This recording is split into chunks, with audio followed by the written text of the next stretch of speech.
Bonjour à toutes et à tous et bienvenue dans l'épisode numéro 327 de La Lettre Pro, le podcast Intelligence Artificielle. Je suis Brulatour, le rédacteur en chef de La Lettre Pro. Aujourd'hui, nous allons discuter des dernières actualités du monde de la radio et du podcast. Voici les titres du jour. Les parcours Halloween de nostalgie reviennent en Belgique.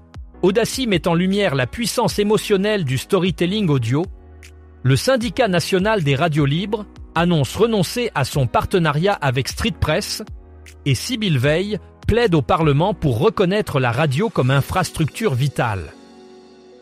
Nous parlerons également du dernier numéro de la Lettre Pro de la radio, de la hiérarchie de septembre des podcasts selon l'Alliance pour les chiffres de la presse et des médias et de la décision de la Confédération nationale des radios associatives de retirer son partenariat avec Street Press.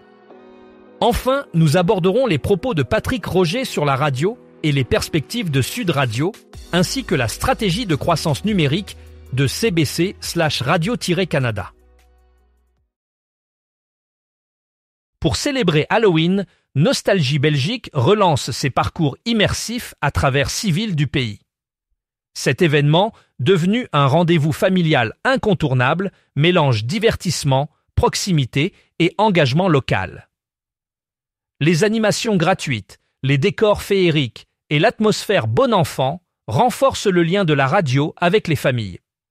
Du 18 au 31 octobre, les auditeurs pourront vivre Halloween au cœur de villes comme Boussu, Thuin et Jette. À chaque étape, un site emblématique se transformera en un décor de conte offrant des défis ludiques et une pluie de friandises. L'événement, conçu pour être inclusif et accessible, invite les familles à s'inscrire gratuitement en ligne. Chaque journée propose des animations adaptées aux plus jeunes, suivies d'une version nocturne pour les plus téméraires. Avec ce projet, Nostalgie Belgique démontre sa capacité à fédérer un public intergénérationnel et à dynamiser son antenne ainsi que ses plateformes digitales. Audacy a récemment mis en avant la puissance émotionnelle du storytelling audio, révélant que 62% des auditeurs font confiance aux publicités podcast lorsqu'elles sont lues par l'animateur. Ce chiffre impressionnant montre l'impact de l'authenticité et de la connexion personnelle dans la publicité audio. De plus, près d'un auditeur sur 2 estime que ces publicités sont plus pertinentes que celles diffusées sur d'autres médias. Ces résultats, issus des Audacy Insights de septembre 2025, soulignent l'importance croissante du podcasting comme moyen de communication efficace et engageant. En exploitant la narration audio, les annonceurs peuvent non seulement capter l'attention des auditeurs, mais aussi établir un lien émotionnel plus profond avec eux. Audacy démontre ainsi que le podcasting n'est pas seulement une plateforme de divertissement, mais aussi un outil puissant pour toucher les consommateurs de manière significative. Le syndicat national des radios libres, connu sous le sigle SNRL, a récemment annoncé qu'il renonçait à son partenariat avec Street Press. Cette décision survient dans un contexte où la neutralité et l'indépendance des médias sont de plus en plus au centre des débats. Le SNRL, qui représente un large réseau de radios associatives à travers la France, a pris cette décision pour réaffirmer son engagement envers ses valeurs essentielles. Le partenariat avec Street Press, une plateforme médiatique connue pour ses contenus engagés et souvent polémiques, ne correspondait plus aux objectifs et à la mission du SNRL.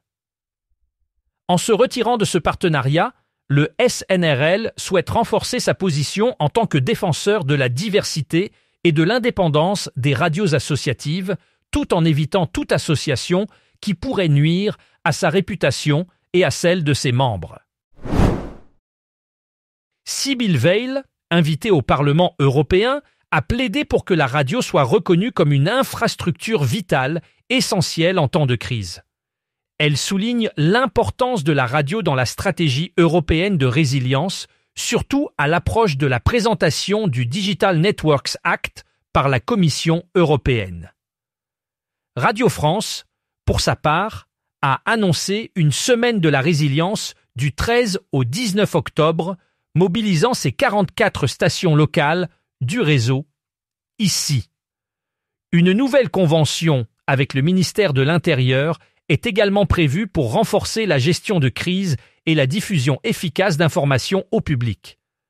Sibylle Veil a mis l'accent sur la proximité éditoriale et la robustesse technique de la radio, soulignant sa capacité à maintenir un lien humain et à fournir une information fiable, même en période de perturbation. La radio, par sa portée et sa disponibilité, reste un média de confiance, un point central que Veil espère voir intégré dans les politiques européennes de résilience. Le numéro 179 de La Lettre Pro de la radio marque le début de la 15e saison du magazine avec une formule entièrement repensée. Désormais hebdomadaire et intitulé La Lettre Pro de la radio l'Hebdo, ce magazine renforce sa présence en ligne en centralisant tous ses contenus sur le site lalettre.pro, qui devient l'unique point d'accès à la marque. Cette semaine, le magazine propose une visite exclusive des studios de Sud Radio menée par Patrick Roger, directeur général. L'entretien offre un bilan 1 mois après la rentrée et discute des défis éditoriaux et stratégiques à venir pour le groupe. Bertrand Fissot, nouvellement à la tête d'Ici Gironde, partage son ambition de renforcer la proximité éditoriale et de dynamiser les programmes. De plus, un article est consacré à Radio King, une solution de streaming audio reconnue. Le numéro est disponible gratuitement sur lalettre.pro. La dernière hiérarchie de l'Alliance pour les chiffres de la presse et des médias, ou ACPM, a mis en lumière l'importance des catalogues étendus dans le domaine du podcast. En septembre, les plateformes avec un large éventail de contenus ont vu leur popularité s'accroître, confirmant une tendance où diversité et quantité jouent un rôle crucial dans l'engagement des auditeurs. Les données révèlent que les auditeurs sont attirés par la richesse et la variété des offres, ce qui pousse les créateurs et diffuseurs à élargir constamment leur catalogue pour maintenir l'intérêt. Avec une concurrence de plus en plus féroce sur le marché du podcast, l'innovation et l'expansion des contenus deviennent essentielles pour capter et fidéliser une audience toujours plus exigeante. Cette analyse de l'ACPM souligne une fois de plus l'évolution dynamique de l'industrie du podcasting et la nécessité pour les acteurs du secteur de s'adapter aux attentes changeantes des consommateurs. La Confédération nationale des radios associatives, ou CNRA, a pris la décision de retirer son partenariat avec Street Press. Ce retrait s'inscrit dans une volonté de réaffirmer la neutralité des radios associatives. Le partenariat avec Street Press, une plateforme réputée pour ses contenus engagés, est jugé incompatible avec l'engagement de neutralité et d'indépendance que prône la CNRA. Cette décision met en avant l'importance pour la CNRA de maintenir une position indépendante, libre de toute influence pouvant compromettre la diversité et la pluralité des voix au sein des radios associatives. En renforçant son engagement envers ces principes, la CNRA cherche à préserver l'intégrité et la crédibilité des radios associatives, tout en évitant des collaborations qui pourraient nuire à leur mission fondamentale de servir les communautés locales de manière impartiale. Cette évolution souligne le rôle essentiel que jouent les radios associatives dans le paysage médiatique actuel. Patrick Roger, une figure emblématique de la radio, compare cet univers à l'horlogerie, soulignant la précision et la minutie requises pour orchestrer une émission réussie. Selon lui, chaque détail compte, depuis la sélection musicale jusqu'à l'ordre des interventions des animateurs, pour offrir une expérience fluide et captivante aux auditeurs. Il explique que la radio est un art subtil qui nécessite une synchronisation parfaite entre tous les composants pour maintenir l'intérêt du public. Roger, actuellement à la tête de Sud Radio, évoque les défis rencontrés dans cette industrie en constante évolution, notamment l'adaptation aux nouvelles technologies et aux attentes changeantes des auditeurs. Il met en avant l'importance de l'innovation et de la créativité pour rester pertinent dans un marché de plus en plus compétitif.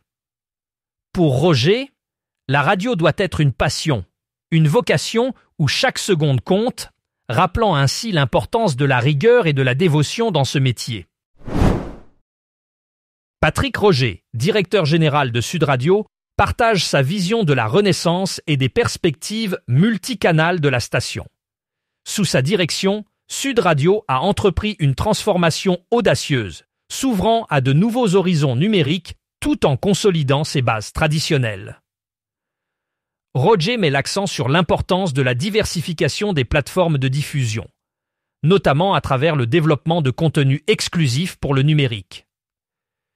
Cette stratégie permet à Sud Radio de toucher un public plus large et de s'adapter aux nouvelles habitudes de consommation médiatique. En parallèle, la station continue de valoriser son héritage en maintenant une programmation de qualité qui attire une audience fidèle.